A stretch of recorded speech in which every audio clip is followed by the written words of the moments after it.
Welcome to the Kaiju Podcast. I'm Ralph. I'm Jorge. And today we're talking about the Meg. 2018.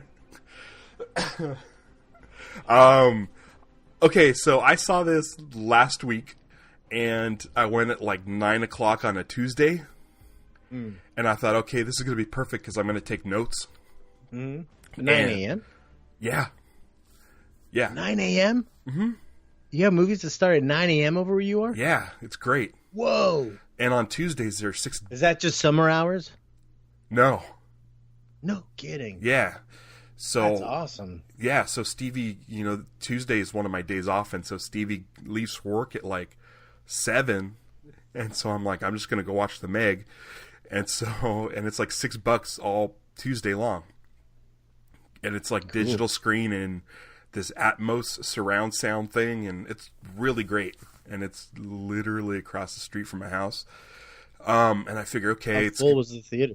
It was full. Wow. Which is weird, but it sucks because I wasn't able to like sit there with my phone and take notes. Oh, yeah. Because I think Rampage? Yeah, I guess you got to sit in the back row.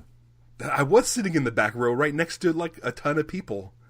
Oh, really? Yeah. I think when I went and saw Rampage, I saw it like the Friday it came out, like at 11, and there was nobody in there. And so I was able to take some notes for Rampage. But I felt really bad. And so I didn't get to take any notes. I tried to sneak some notes because there was no one sitting to my right. But then it was like getting too hard to take notes that way. Yeah. So I really only took like 2 notes, and they're not very exciting. Yeah, and it's like when I saw it, we went with friends who wanted to see it. And so then there's like what you do afterward and stuff. So I didn't get around to taking notes until much later. And I was like trying to be like, all right, what do I remember? Well, I mean, like, okay, I think Rampage and Pacific Rim 2, you saw more than once, correct? Yeah. Which is probably makes things easier. It does. And then I don't know if I would want to see this a second time. I don't think, it's like, I don't think I need to see it a second time. Yeah. But it for me, it was fine. Yeah, me too. I guess it made all kinds of money, like way more than they expected. Really? Which I So kind there's of... going to be another Meg? If there is, I think I would be excited because they could probably fine tune some stuff. I don't know. This movie is really weird for me. I'd go for the Meg too. Yeah. I'd be interested in seeing that. It could go anyways. It could go the new Meg that's even crazier, even bigger. Yeah. Or is just some kind of... I feel like, so I feel like the Meg 2 would be more, they would push it in the direction of more fun. Yeah, that's a good chance. I think my main issue with this movie was I feel like it was trying to be serious. Very earnest. When it should have not been. Well, yeah, it's a fine line. I think they were trying to ride the line. Yeah.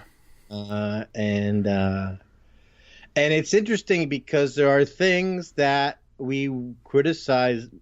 I mean, we're going to get into it, but that tone thing there is a thing that's like this happens in Godzilla movies a lot too, where there'll be someone being real earnest in the middle of a Godzilla movie, and I just kind of like laugh it off because it's like, oh man, this part's trying to be about feelings, but it's in the Meg because the Godzilla movies still get a certain level of a pass just because they're older. And you're like going, they didn't know better back then. Yeah, they didn't get irony. And but now, yeah, I get it. Yeah, I feel like well, okay, here's my thing is I feel like all of the stuff with the shark, the action stuff, I thought was really fun. Amazing. I thought the shark was really great. Well, both sharks. Yeah, great. Yeah. I mean, we were excited when we saw the trailer. Mm-hmm. I mean, I want to like back up just the excitement of going to see this movie. That trailer where the little girls in the tube walk around with a remote control ball, and then the shark and the bite marks. Yeah, it's exciting. Yeah, there was a certain point in the movie where I was like, okay, I think I might enjoy this more, and that's as soon as they get out of the sea lab. Yeah. Once they get on the boat out into the water, I started enjoying it more. But it definitely felt like two different movies. It felt like on set they were making trying to make like a serious Jurassic Park type movie, and then when it came to the shark effects and stuff, they were trying to make a fun monster movie. I mean, for me, it didn't seem to match up. A lot of the excitement too was like the posters. Like when I went, I was digging through posters to look for the album art for this episode, and the one of the posters, I think it's a Japanese poster. A lot of the posters are Japanese posters, which is great because it looks more kaiju like, because you have like a lot of the actors in front of like giant sharks and stuff.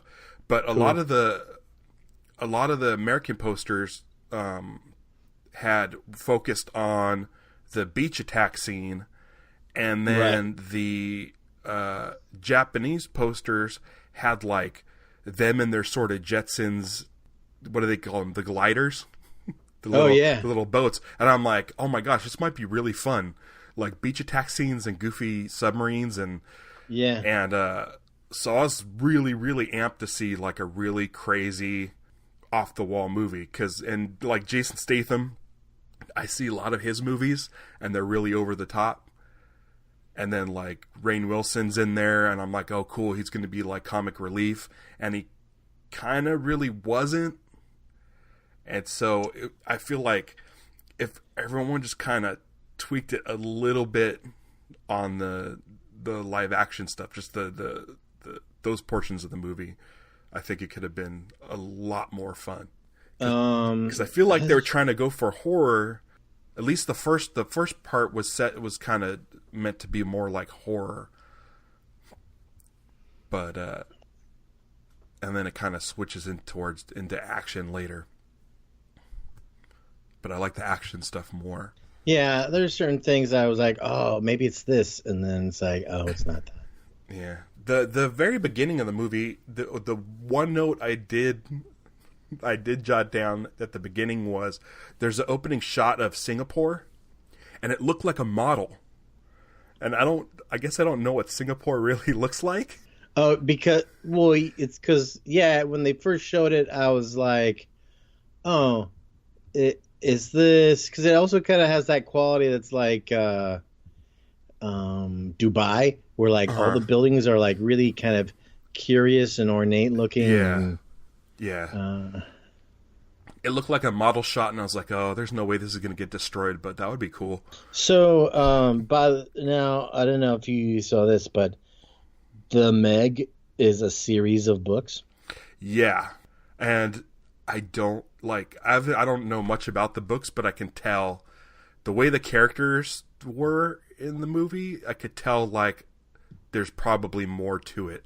Yeah, but it's also like kind of like, well, it's like it can definitely, it kind of opens up like, oh, it's probably pretty easy to do sequels. I mean, if they're happy with that guy, it looks like there's a lot of things there. Unless the movie's an amalgam of all of them. Yeah. But I could see it going on to do more. I guess this movie is a Chinese and American co-production. Is it? Yeah.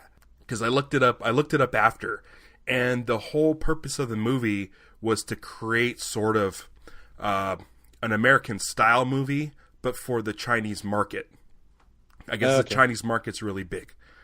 And so when it's kind of like the way Pacific Rim was kind of felt like that too. Yeah. When in the sequel. So Jason Statham would be like the Nick Adams of now, I guess. Yeah, good call. But I guess the whole thing was they're going to make this, because of the market in Japan, kind of make it a more American movie. mainly for the market of Japan, and then they just kind of released it here.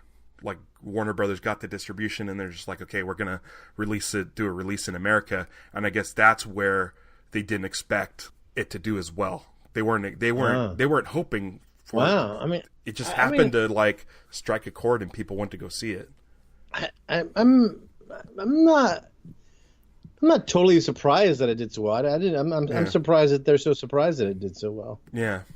By the way, just kind of perusing. So the guy who wrote the books, his name's Steve Elton. Yeah. And another book by Steve Elton is The Lock.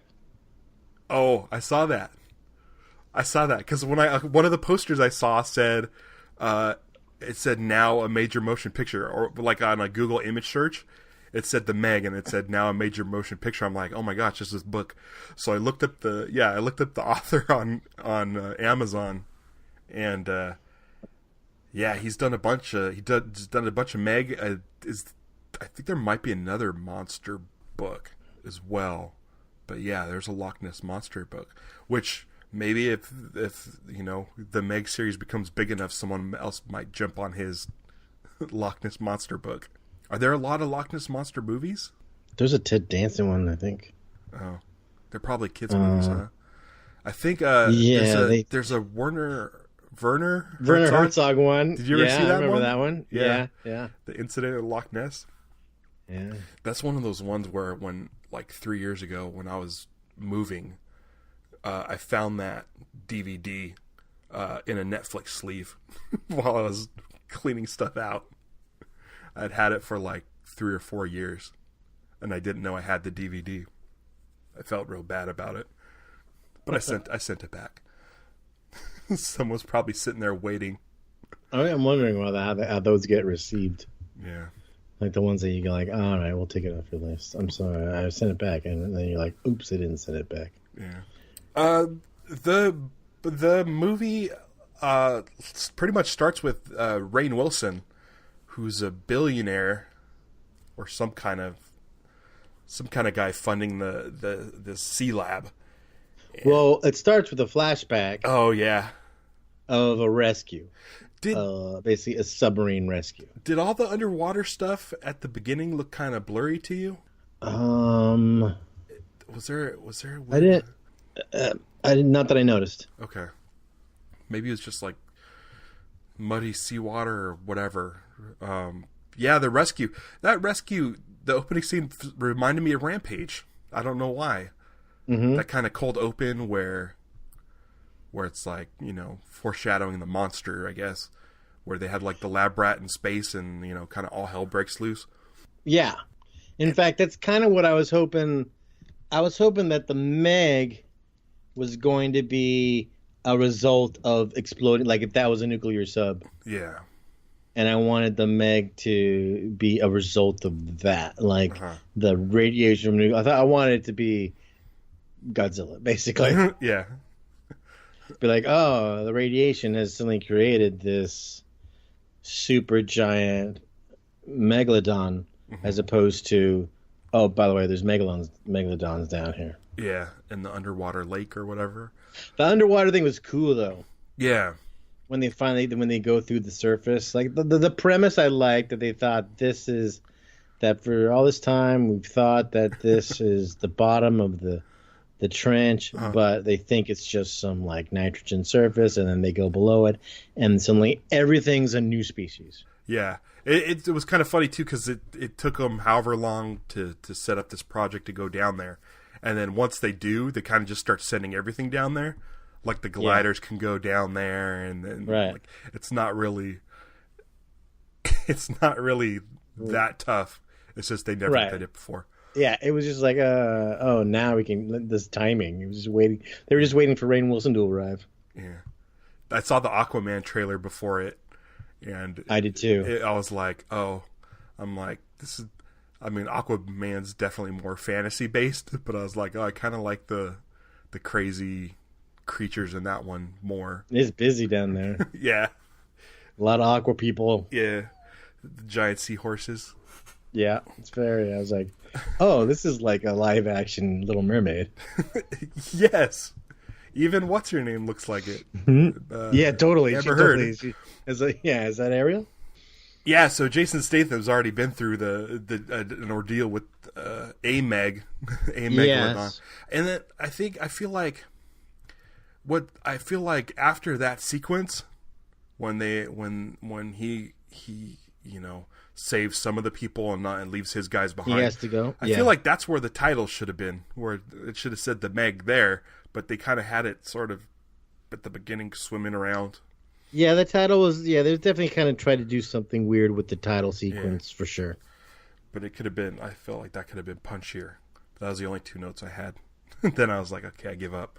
I thought it was cool. I like when she first goes down there, and then the squid that grabs her. I thought was cool. Oh yeah, that was kind of out of nowhere. I wasn't expecting a giant squid.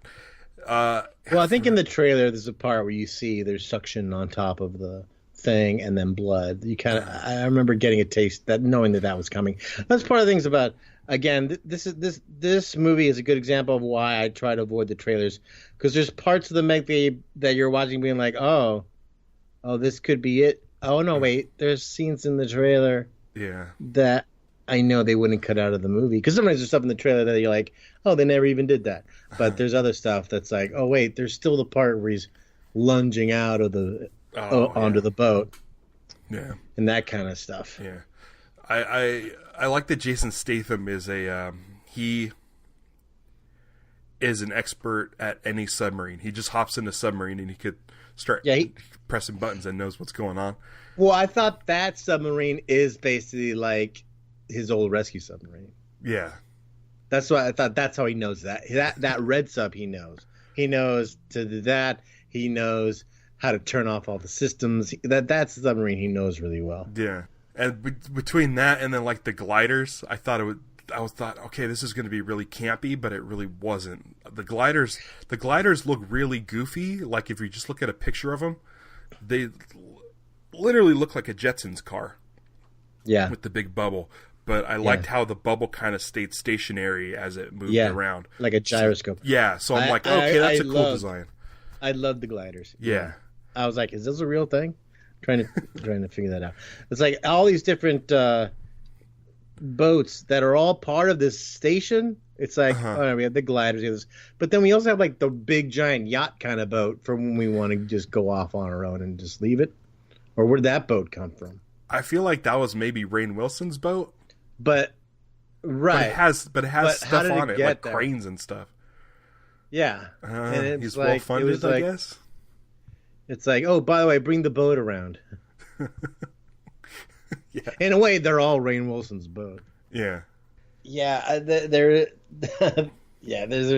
like, oh yeah, all my other things I wrote down are out of order. Oh, by the way, how great is that Mickey cover? Yeah, I liked it. I think I liked it more. I liked it more during the end credits. Yeah, like it was a nice punch. Yeah, but it's hard to find. I've been looking for it. You can't. Yeah, I haven't found it. Yeah, I looked for it. I looked at the soundtrack on like iTunes or whatever, and it's just the normal version.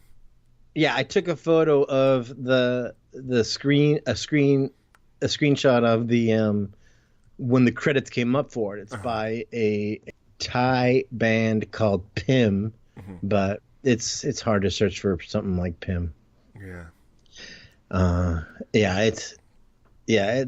was pretty fun. There's a little moment when we know there's a Meg out there, and I think it's when the little girl's wandering around the tubes. There's also a Roomba going around that has a shark fin on it. Thought that was a cute little thing. I liked right before he bites that part of the glass, he like pauses there. It's a really kind of this dramatic moment, and you get kind of a pretty good look at him, like look at him straight down the barrel. I like, as a designer of these sharks, like it seems like when sharks get bigger, they get fatter. Yeah. And I do enjoy that as a design element. But there's the pause, and then the bite. There's the part when they think they got him, that they were like that's my dropping the part. depth charges. And they go down there and they're like, what? And like all like the there's all these sharks. And what I thought it was at first is like you hear these stories. There's like certain kinds of sharks because like sharks are born alive, and that sometimes if something happens to the mother, sometimes baby sharks are like eat their way out of their moms. And so my thought was like, what if they killed the Meg, and she had all these babies in her, and now it's like a dozen Megs to have to deal with. You know, these are all ideas for when Meg 2 comes out. Yeah. They can address that direction would be great. Babies. Yeah, and it turns out it's just a bunch of sharks eating a whale. My absolute favorite moment in the movie is when they've caught the Meg, the first Meg. There's not the bigger one, not the final one. And yes, there's a bigger one. It's just sitting on their boat. They have it. And I do like there's this thing they do. It's same thing. This is like when they caught the shark in Jaws. That's exactly what I thought. Where they all think they got it. They bend him like a scorpion. Where it's like they hook his mouth. His mouth hangs open, and they're bending his tail back. That's like such an iconic way to hang up a shark. Apparently, when you catch it. Yeah, I felt like that was straight up like Jaws. Yeah, totally. Because they caught a shark, and it's clearly a big shark, but it's not the big one. But that moment where the character of the wall puts his head, they're like, no, put your head in the mouth. And I'm like, oh man, this is going to be great. Oh, he's going to be still alive. He's going to chomp on him. Yep. And then it kind of moves, but it's them messing with him. Like they pull the thing, and you're like, oh, I thought that whole part was really great. But that anticipation where you're just like, the movie didn't feel like it was over. And you know it doesn't feel like it's over. And so you're like, well, clearly something's going to happen. So like the director like has you in the palm of his hand where he's just like, oh man, you know it's going to happen. But then the bigger Meg jumps out of the water. Well, they suggested early when Statham says to the woman, and he says, "Look at those teeth." Oh yeah, they're not and the you same go bite like, radius oh or wait, whatever. that Meg has a smaller mouth, and then the super giant Meg comes out of the water. Yeah, that was great. Yeah, a lot of the sequences, I think, like that one in particular, I really liked. But the other one that I was really into was they send her down into the shark cage. It's like a clear plastic tube. Su Yin. Yeah, and that whole sequence I really liked. When the shark is swallowing, was cool too, how it was like different. Yeah, how the shark cage was like it's like a Coke can. Yeah, and like whatever, not plastic, but it was clear, like carbon. It's probably made of the same stuff as the tubes in the Mana station. Yeah, and that he's swallowing her whole. Yeah, was pretty cool. Like it's gonna be like, oh, are we gonna get to see the inside of the stomach? We kind of we see a little bit of the inside, and they're gonna cut her out, and it's gonna be like that in like a license plate. Yeah, like it's just the car. It's the whole car that came from New Jersey. This time it's the whole car. That's the kind of stuff I wanted. Yeah, it's like if you're gonna do stuff that homages Jaws, let's really go for it. Yeah, but that sequence, there's a couple shots where Statham's in the water and he's like they're pulling him with the tow line. Yeah, and then he like picks his feet up right when the shark like chomps down. Or I was like, oh, that's great. Like, yeah, when he goes to tag the shark. Yeah. All of the action stuff I really enjoyed. Pretty much anything to do with the shark I enjoyed. I feel like the beach sequence felt really out of place. And this is why I looked up if it was a co-production, because it felt almost like Godzilla King of the Monster style. Like, oh, in China they already made a giant shark attack movie, and it felt like they took footage from that and put American actors around it. No, yeah, I know, but that's what it felt like. I see why you could think that for sure. Because you never see like any of the main characters in that sequence, so it felt really like kind of weirdly out of place. But it was, I don't. That whole sequence was, I don't know. The beach scene also was there's also the reminiscence of Jaws in that part with little Billy Kidner, the kid that wants to go into the water. Yeah. And her mom is like, no. He's like, come on. All right, go. That whole thing.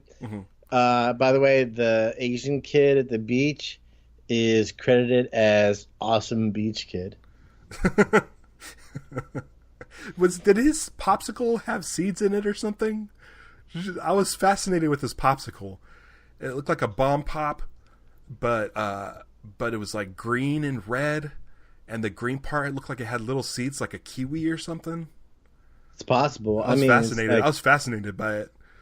Like if you get like in California, there's some places still that you can get places that make like proper Mexican paletas, and it's just fresh fruit. So you have like little bits of fruit in it. So I wouldn't be surprised that such a thing would be. I was obsessed. Lots of people trying to sacrifice themselves for the group. In this movie, everyone's like, oh no, I'll go. No, you, and then and that was kind of like there's a lot of people trying to be heroes. Maybe a little too many. Yeah. There's a full speech on about how humans, you have this thing where we discover and then destroy. Yeah. I didn't fully understand Rainn Wilson's thing when they're like, okay, I contacted the authorities, they're going to come get us tomorrow. Right. And it's in the military hands. As far as his motivations exactly aren't fully... And then he's like, well, I'm going to go kill it myself, which I guess is fine. He's like, I don't need to involve or hurt anybody else. I want this thing dead. I'll just go take care of it myself. He wants the notoriety, I guess. But then he never did call for their rescue pickup. I guess he was so confident that he was going to kill the Meg that he didn't need to. Well, I guess because he had those mercenary guys? I guess. I guess he was confident in them. Like, I don't think he was trying to be, like... You think, like, the crazy billionaire is not to be trusted. But I feel like he came around on that, but then didn't. But, I mean, I don't know. I was a little confused. Is it a liability thing? Because they released him? Maybe. But the fact that they said that, oh, he never called anybody to come rescue us made it sound like kind of a dick move, but... Right. I mean, he was just going to go kill it himself. I don't know why he couldn't just say, hang tight, I've got guys in death charges, I'm going to go kill it. I don't know. Because he didn't seem like a bad guy. You know, he didn't seem like corrupt or anything. Right. He didn't. And I mean, he seemed really sincere when he was like saying about an hour mourning people. Yeah. You know. Yeah. His death was pretty good. I did like his death. where the shark bites down on the whale and then misses him. Yeah. And then comes back around. Yeah. And you just kind of see his hand there. Thought that was cool. I kind of wish he had made it, but I don't know. I like Rainn Wilson. Especially if there's a chance there's going to be another one. Yeah. Yeah. What? I was kind of hoping for like a post-credit scene like in Pacific Rim 1. Where he cuts himself out. And then in the next one, he could have a hook for a hand because that's all he lost. Like he got bit down at the hand. Yeah. Whole. Yeah, that'd be great in the sequel. In the sequel, he shows up and he's got two like metal Luke Skywalker hands. Yeah. Oh, because he's a billionaire, he could afford it. Yeah. And then like an eye patch, just because. More stuff like that, I think. More on the goofy, more camp, because I think there's lots of there's the kind of sexual tension romance stuff that they went for this movie is I kind of got confused a little bit when she's looking in the little porthole and then she looks again. Oh yeah, I was fine with that. The little girl kept doing their eyebrow thing. The little girl was great. I thought she was fun. She kept like doing these eyebrows like she knows more about the world than she should. Yeah. Like, come on, But that pays off. That pays off when he does the eyebrows to her at the end. I like that. And she, what was I gonna say? Shit, I lost it. Anyway, sorry to backtrack, but that thing when they get a moment and they go, look at his teeth. Mm-hmm. They don't give anybody any time to figure out that they don't have the right shark. And I kind of would have been I would have minded if that was allowed to simmer a little before the other shark showed up. Yeah. As impressed as I am by the way he shows up. It's just, that was just my thought. Yeah. I didn't dwell on it too much. And then by the time that dude was sticking his head in the shark mouth, I was already I was way into that I didn't even think that there was another one coming. Mase was the first one to sacrifice when he's the only one who he lets them go. Yes. Okay, but then everybody starts trying to sacrifice himself. When they're rescuing the people down in the trench, and the dude sacrifices himself, closes the hatch, and he leaves the note for his wife in the pocket. I thought for some reason, I thought the wife was the girl that's in the Jason Statham. Oh. And I was like, wow, I was like, her husband just died. Because she was so concerned about him dying. I'm like, oh, this must be the wife. But we didn't get introduced to the wife. I realized later. So I'm like, she's really turning around on her husband's death, but she was just her. Because couldn't he just say that over the radio or whatever? Yeah. That's what I didn't understand. And I figured out, and then as soon as she started getting into Jason Statham and looking at him naked and all that business, I was like, okay. And there's also this kind of thing that was almost like, was there a relationship between her and the other guy? And wait, okay, so Mac, Cliff Curtis's character. Okay.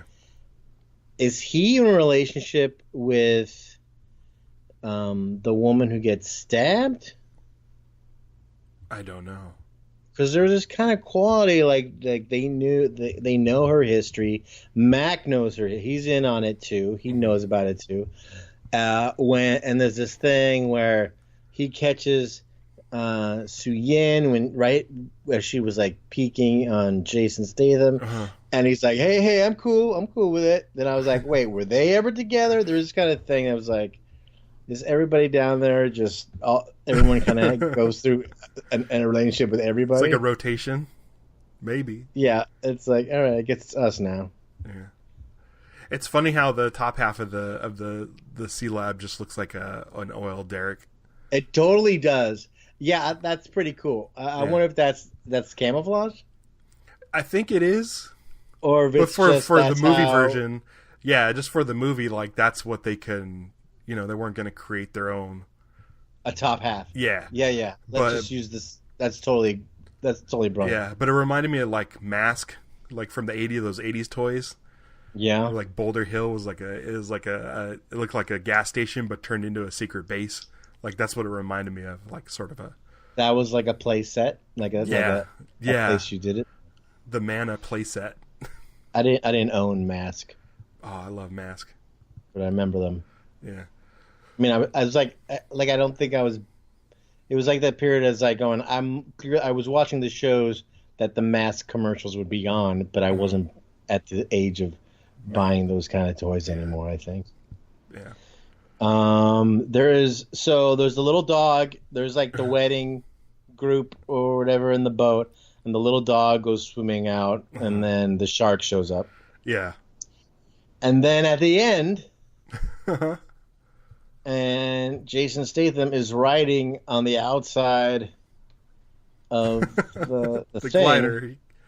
And he sees the dog, and he's like, whoa, has like a little double take on the dog, but he doesn't save the dog. No. The dog has to swim himself back to the boat anyways, because you don't see till later that they fish the dog out of the water. And then I'm like, was that boat moving this whole time? How the hell did that dog catch up? That little Yorkie. Yeah. With the pink hair. Why did he save that dog? What's his problem? I think he's more confused than anything. I was like, that's it. I can't be behind this guy. If he can't save a poor little dog, clearly that dog doesn't belong in the middle of the ocean. Yeah. It would have been funny to see him save him with that dog. Yeah, him showing up with the dog would have been great. Yeah. It didn't even occur to me for him to save the dog. Yeah, he steps up on the boat and he's got the little dog in his hand, and then he gives him to the lady whose dog it is. It would have been even funnier if we didn't see him see the dog. He just showed up. Yeah. And then he pulls the dog out from like behind his back, like a cartoon. When they finally kill the big shark, it is kind of, then all of a sudden all the other sharks show up again. That's cool. That image of the shark swimming through his mouth. Yeah, it's cool. It also kind of gave you a visual of difference in size. And that whole end sequence with the Meg versus the gliders, I loved it. I was like, this is like Star Wars. Yeah, there's something about those little gliders and the shark chasing them. They definitely felt like spaceships. It's like a little dogfight underwater, and him going through the canyons and stuff, all of that, and then he couldn't get the missile to or the torpedo to launch, so he goes to sacrifice himself. Mm-hmm. Yeah. It was pretty good the way they planted the seed of the sound of the whales. Oh, yeah. Oh, the whales! The whole whale story. Oh, man, it's so sad. Oh, where it eats the mom? There's we open up, we meet, we have a whale and her baby, awesome. And it's she's like, I might have kind of called them over to make it impressive. I go, that's cool. And then it's like, oh, no, this whale's an orphan. What happened? Oh no. Yeah, that was a bummer. There's something like that on Blue Planet. You ever see the BBC David Attenborough? There's a bummer story like that on there too, and it's like, oh man. I think I would have been more okay if the dog got swallowed whole than that whale story. That whale story was a bummer. Is that the one about pollution, or is that?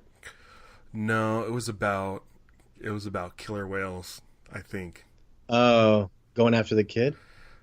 They go after, which one do they go after? They go after one of them, but only to kill it. Yeah. Oh, just to kill it for fun. Yeah. The killer was. Yeah. And then the only thing they take is the jaw or something. It was awful. It's the worst. The ocean sucks. There's something awful. There's something that's recently. It might have been Planet or two, or maybe it was Chasing Extinction. But there was something that was and it was just talking about the plastic and how the plastic is leaking chemicals in the ocean, and that it was affecting a whale's mother's milk, and she couldn't basically keep her baby with the proper nutrition because the chemicals were in her milk. Oh. And it was so sad because I think she lost her baby. And I was like, oh. It's awful. Oh, God. This is an awful way to end a podcast. Hopefully by now you've already seen the Meg. Yeah. This isn't a good thing to listen to, to decide if you're going to see it. Yeah. Man, if you haven't seen it, we've already kind of spoiled the parts that we liked, so then it's probably not the best idea. I think you have to decide. I mean, it's definitely not in my top 5, and I think I would recommend it as far as when it comes out on Netflix or something. Yeah. I wouldn't be rush out and, I mean, my ticket was only $6, but and the thing is, even though the theater was full, there weren't a lot of people that seemed way into it. They weren't laughing at the jokes, and then they would only get into it during the action scenes. So I don't know if that kind of messed with my viewing. If for some reason I was in with a diehard crowd who's opening night, everyone's going nuts, I think I don't know if that would have happened. But it was a pretty packed theater, but it didn't seem like there was a lot of reaction from the people in there. Yeah, I feel like this is kind of falls in the way a lot of movies that I've been watching lately that aren't necessarily bad. They're just like, it's all right. Yeah. That's as good of a recommendation I can give a lot of movies I've been saying lately. Just like, it's all right. Yeah. My whole thing is like, I'm really eager for a part 2, but I feel like if they do a part 2, they're gonna send it into a different direction. It's gonna be like more, a Gremlins 2? Camp. Yeah, exactly. There'll be a girl one with lips, a little beauty mark. Someone experimenting on different types of Meg creatures. I don't know. Like and then I'm afraid because I never seen any of like Sharknado or Sharktopus or any of those movies. Because but I don't want it to go that direction. Oh, I don't want it to go that direction. Yeah, either. I just wanted to be a fun shark movie. Right. I don't want it to... And it didn't go that direction. Like, it succeeded in not being that kind of movie. Yeah, which I'm glad. That was something I was kind of afraid of, but I feel like it may have been too serious. But I guess I could recommend it, but like I said, like I don't know how long it's going to be in theaters, but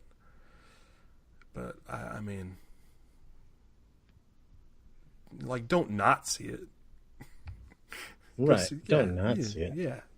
I saw it in 3D. Oh yeah? Yeah. Is that right? It was all right. It was basically like it didn't kick in really good till the stuff at the end started happening. Yeah, for me it was as soon as they got on the boat, which is also another kind of Jaws thing. Like halfway through they go on the boat and go out to get it. But all right. I think we're good. I was actually a lot longer than I thought I was going to be. Because not taking any notes and stuff, I was like, oh man, I hope I have enough to talk about. But and it's just like talking about did trigger some memories. Yeah. But we'll see. I don't know. Maybe when it does come out on Netflix, I'll watch it again. And if there's a sequel, definitely. But who knows? Yeah, so I think that's all we have. Our next episode is going to be the Son of Kong, which we mentioned on our previous episode. Last time. Yeah, this was like a bonus episode, but in the regular feed. Yeah, in the regular time slot. We had to buy ourselves some time. Yeah. So, look forward to that. Go to kaijupod.com, and that'll give you links to our Instagram, Facebook, and Twitter. And then also, I never mentioned this, and I this is something that I work on, once a week, is our YouTube page, which is exactly the same thing as any other podcast feed. It just has our episodes. You can just listen to them on YouTube. But if you go to our liked videos on YouTube, it shows the trailer to the next movie we're going to watch. So that's just kind of a bonus little kind of thing. If you're like, oh, what are they watching next? If you go to our liked videos, oh, Son of Kong, cool.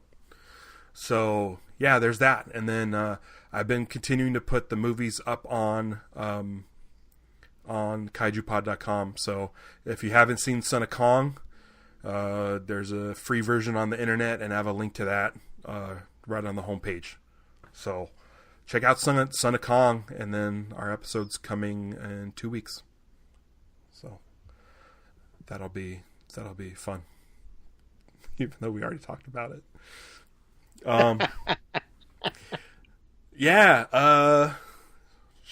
This part of the show. So until next time,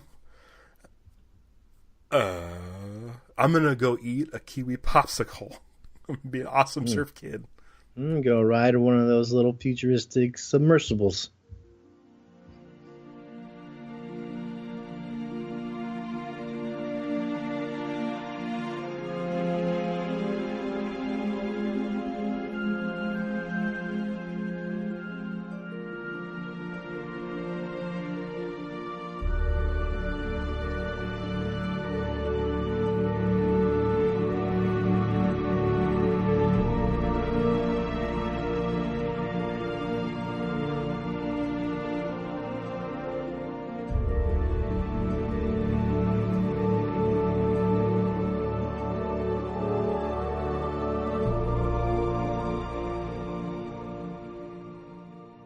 I'm gonna go ride one of those little futuristic submersibles. Ooh, a glider.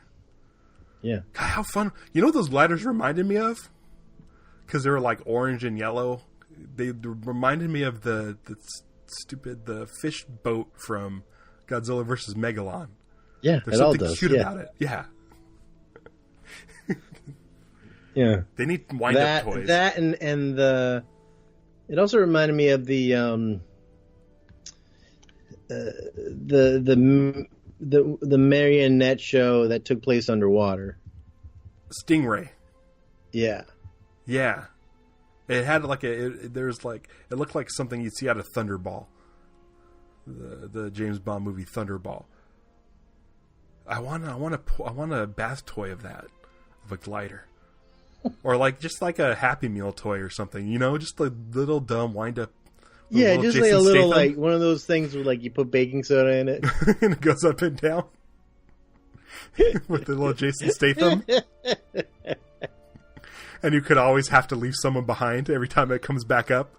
Yeah, in the little tub. Oh, I had to leave him behind. It was 2 versus the rest of them. We all would have died.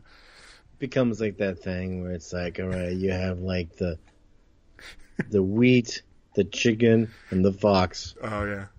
And you got to go back and forth, up and down. Oh no! What? Is there an answer? Is there an answer to that riddle? Yeah. Okay, I'll look it up. What you got to do is you got to take something back with you. Oh. You can take 2 things at a time, right? I think so. So you take. Like it's something like where it's like you take the fox and the wheat over, and then you drop off the fox, and then you come back and get the chicken, and then you drop off the wheat. I don't know, or whatever, and then it's like, but you gotta like bring the fox back with you to grab the other thing, or. Oh, okay. No, it's one thing at a time. It's one thing at a time, right? So you take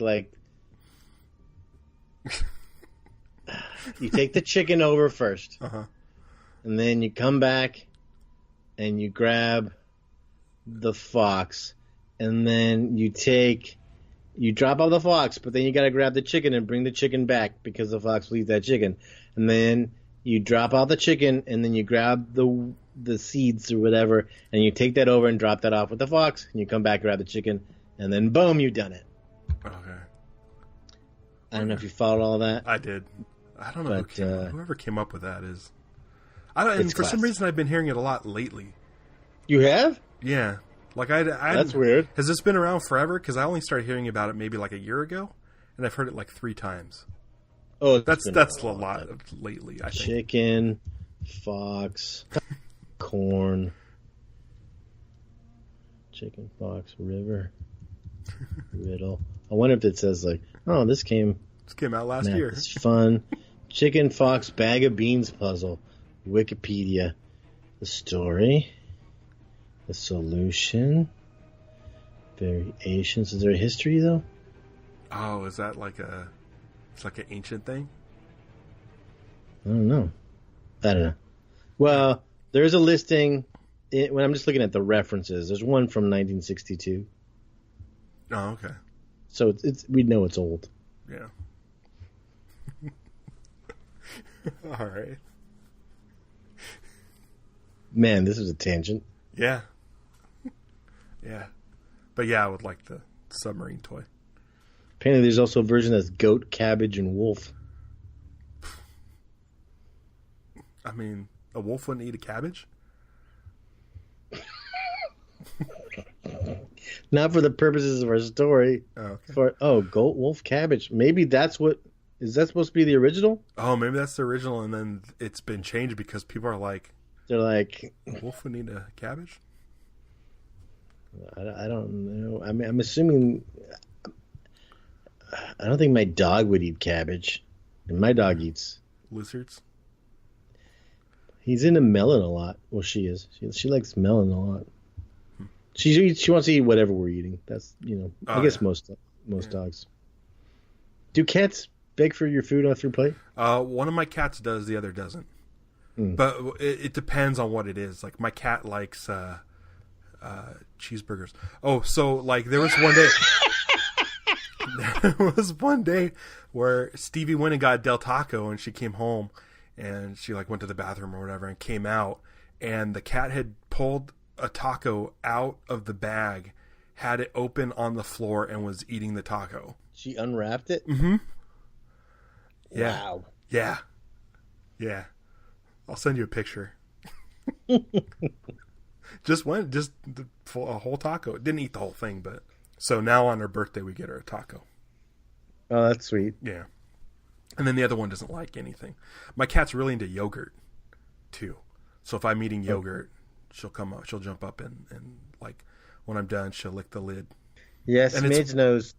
It's one of those things where you have to constantly look up, is it okay for a cat to eat yogurt? Oh, yeah. Or there's like a website that's just like, can my dog eat? I'm always like starting to figure that out. Like, but it's like, what? Because we cook rice a lot in a rice cooker, and as soon as it starts making the smell, Smidge starts going nuts. Yeah. Because she knows there's rice, and she knows she gets them. We always save her a little bit, so she just starts going crazy. It's funny. That's, I think, a weird thing for a dog to like. Rice? Yeah. I think it's in a lot of dog food. Oh, really? Yeah. I fed my cats the other day. Chicken rice, lamb and rice. I fed my cats the other day, and in the can there was a single pea. There's a pea in there. I was like, oh, I don't know who's going to want the pea more, but it just was kind of left behind. It didn't get eaten. Oh. So. Yes, Midge will eat the rice. Like, we'll put rice and kibble on the plate, and she'll eat the rice first sometimes. Huh. I'm like, all right, I guess I'll eat my food now. Rice is pretty good. All right. Cool. This is probably going to go after the end of music. Wait, hold on real quick. Did the Is shark... that a bonus? Did the shark make a sound? I forgot to listen for like... Because I usually start these episodes with like whatever new sort of monster roar there is. Right. Like in last time in Gamera versus Jiger, I found Jiger's yell because we hadn't heard that before. I don't know if the Meg had a sound. I guess I could look it up. Yeah, I don't know. Or find a Jason Statham yell. Just put that in. Oh yeah, you could do that. You know that guy was like an Olympic diver? Who was? Jason Statham. Like a high diver. He was? Yeah. Wow. Yeah. And so when I was watching the movie, I was looking at him like diving in the water. I'm like, I wonder if he's still like, they're going to showcase his diving. And that's also why he was swimming without fins. Like he didn't need flippers. Yeah. He was just kind of.